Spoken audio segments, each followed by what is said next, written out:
बिहार के पूर्व मुख्यमंत्री लालू यादव अपने बोलने के नए अंदाज के लिए सदैव जाने जाते रहे हैं। उनके बोलने की शैली के जनता तो दीवानी थी, वहीं पक्ष व विपक्ष भी ठहाके लगाने से नहीं चूकते थे। विपक्षियों का नाम लेकर अपने अंदाज में चुटकी लेने पर वो भी अपनी हंसी को नहीं रोक पाते थे। यहां तक कि दिवंगत पूर्व प्रधानमंत्री अटल बिहारी वाजपेयी तक उनके संसद में भाषण के दौरान मुस्कुराते रहते थे। आइए एक लालू यादव का एक स्पीच जिसे उन्होंने संसद में दिया था, उसे आप भी सुनिए। संदेश दिया था, एकाएक हम लोग सुने कि राष्ट्र को संबोधित करने वाले हैं प्रधानमंत्री जी। सब कार्यक्रम छोड़ के हम लोग बैठ गए टीवी पे और हम लोग इंतजार में थे कि चेतनशील व्यक्ति हैं, गलत कुसंगति में फंसे हुए थे, अभी उनको चेतना जरूर जगी होगी। जैसे रहीम ने कहा था, जो रहीम उत्तम प्रकृति का करी सकत कुसंग, और चंदन विष व्यापते रहे लिपटे रात भुजंग। इसका यह मतलब ये हुआ कि जो अच्छे इंसान होते हैं अगर कुसंगति में फंस गए तो उनके ऊपर कोई असर नहीं होता है।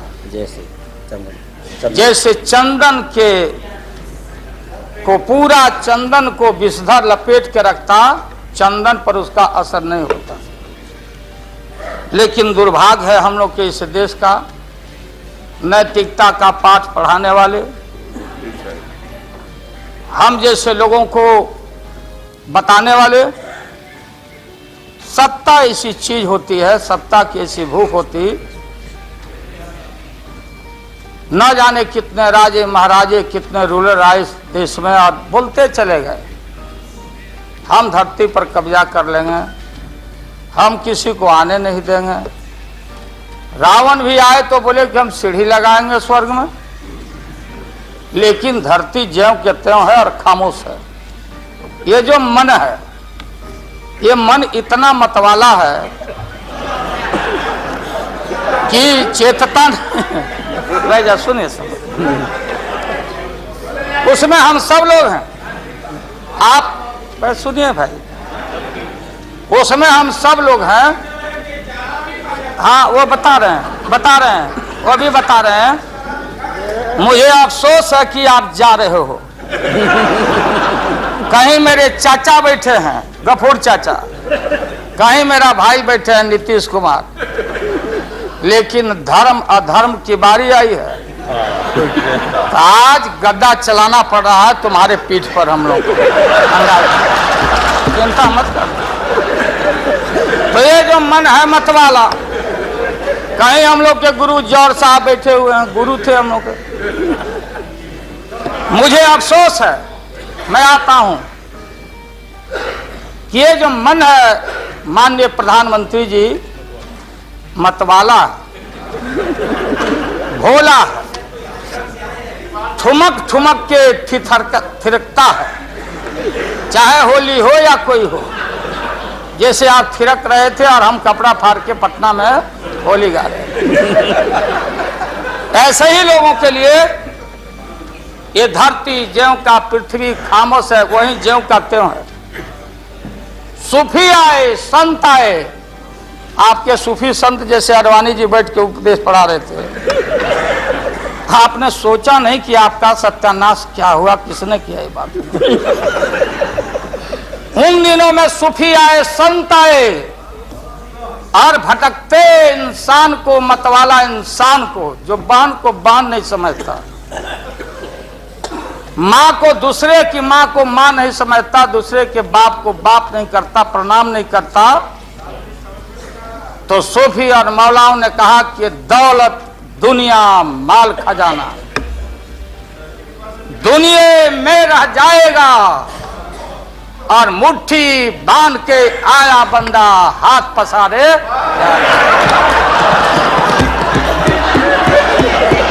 जैसे जैसे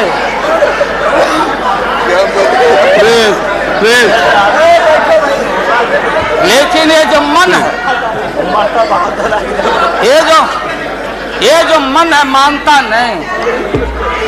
आपने कहा था यहीं, अरे बन रीता वर्मा, अभी भी आपका स्वाभिमान जगना चाहिए। अरे तुमको डिप्टी स्पीकर भी लोग नहीं बना सके। बैठ जाओ, इसलिए मैं कहना चाहता हूँ। लालू प्रसाद जी,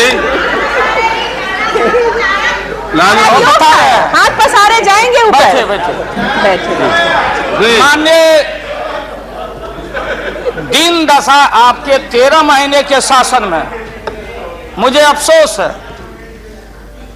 13 महीने के शासन में हम लोग के पुराने गुरु जौहर साहब के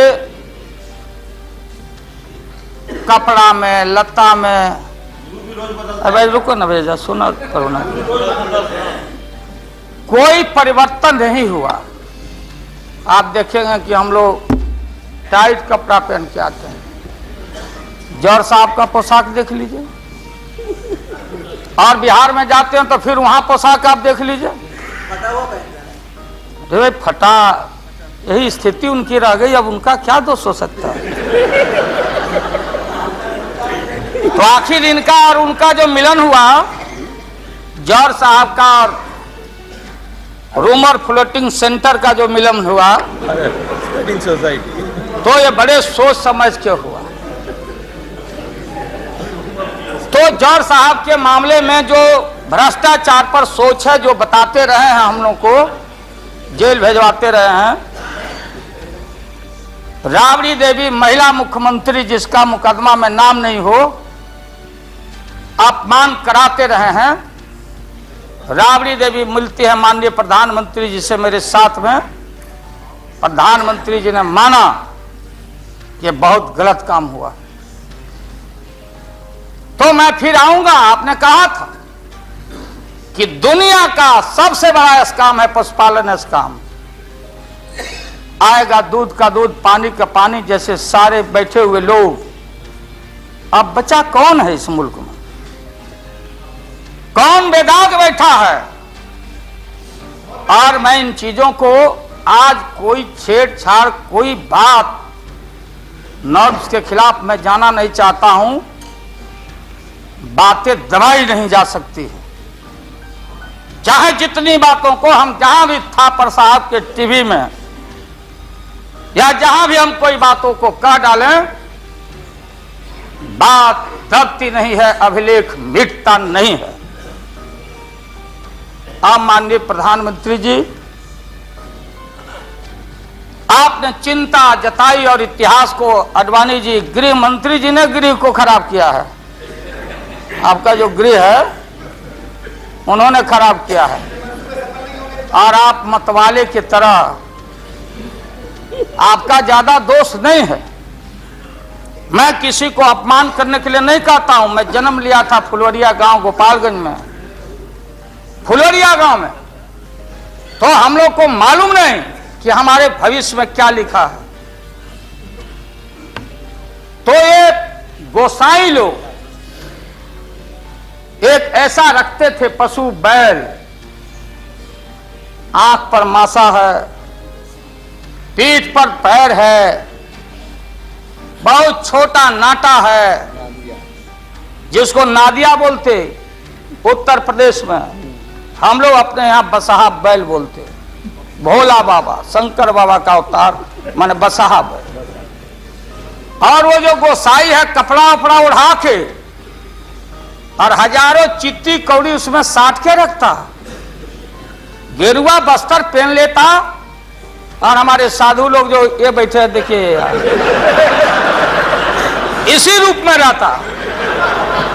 वो बेचारा गरीब है, वो लेके गांव गांव घूमता। मेरे गांव चला आया मेरे पास।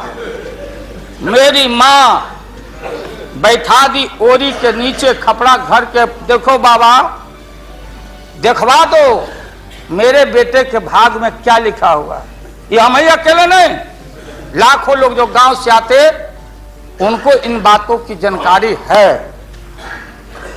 अब वो गोसाई बाबा दोनों हाथ को मुट्ठी बांध के आगे करते कि इसमें नौकरी मिलेगा कि नहीं, या इसमें नहीं मिलेगा। तो दोनों मुट्ठी जब आगे करता तो गोसाई बाबा बोलता, बोलो भोला, देखो देखो इसके हाथ में क्या लिखा है। तब बैल का स्वभाव है बसहा का कि जब मुट्ठी बढ़ाइएगा तो समझेगा कि कुछ खाने को दे रहा है, तो कभी बाएं में कभी दाएं में सूंघता। आज जब वो भोला बाबा समझ जाता, चेतनशील है कि हमको ठग रहा है गोसाई, तब बोलते रहता, पीठ ठोकते रहता, नहीं आता है सूंघने के लिए हाथ मुट्ठी। तब गोसाई पीछे से खोदता, तब वो ध्यान दे घंटी करके, महोदय मैं अपमान का नहीं, आप कभी कभी बढ़ते थे कोई काम करने के लिए, लेकिन फिर रिवर्स गियर में चले आते।